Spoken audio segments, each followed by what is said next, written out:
Hi, my name is Ariella Hirschberg. I'm from Boca Raton, Florida, and I'm currently in Shirut Leumi in Israel. And I work at an archaeology site for Ir David, and I'm going to Hebrew University in the fall. I'm Ariella's mom, currently in Boca Raton, Florida. I'm the proud mother of four, three of whom have already made Aliyah and live in Israel, and I couldn't be prouder. So, Ariella, what skills have you gained that you wouldn't have gained by being at home? So I'd say coming to Israel was definitely out of my comfort zone. I didn't go to sleepaway camps really growing up. I worked in Moshavah for 2 years, but like as an adult. So that was like my first really like introduction to um, being an independent person, being away from my family and all of that. Seminary helped me with that one step.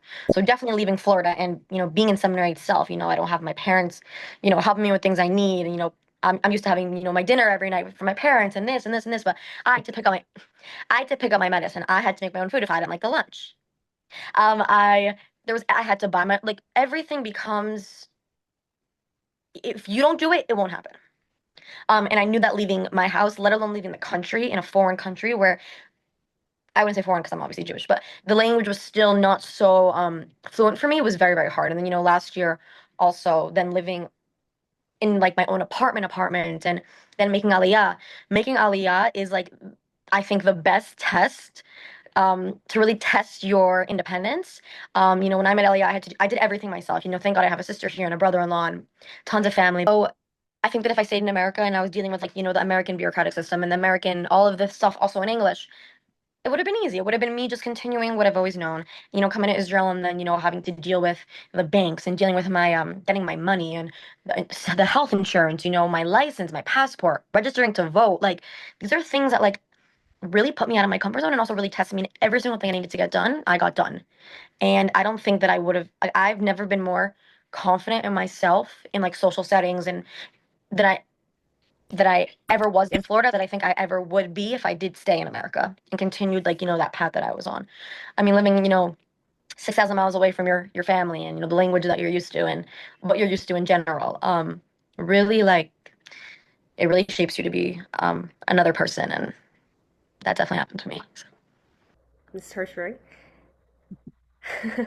what convinced you that Israel could provide a good, strong academic experience for your child, for Ariella? So I had the advantage of, I spent 1 year at Hebrew University. Mm-hmm. So I had firsthand experience being in the Israeli educational system, at least the college system. Although I was in an English program at the time. Um, I think the universities in Israel are on par with some of the greatest universities in the world. I mean, you can look at the stats, um, the innovation and the thinking outside the box and the brain trust that you have in the American the Israeli universities is incredible. So I had it was that was never ever a fear of mine that my daughter or any of my children would receive a lesser education in Israel. If anything, I thought it would be even greater because they would be challenged with the language and it would force them to really go above and beyond and outside their comfort zone and excel, which is what's happened.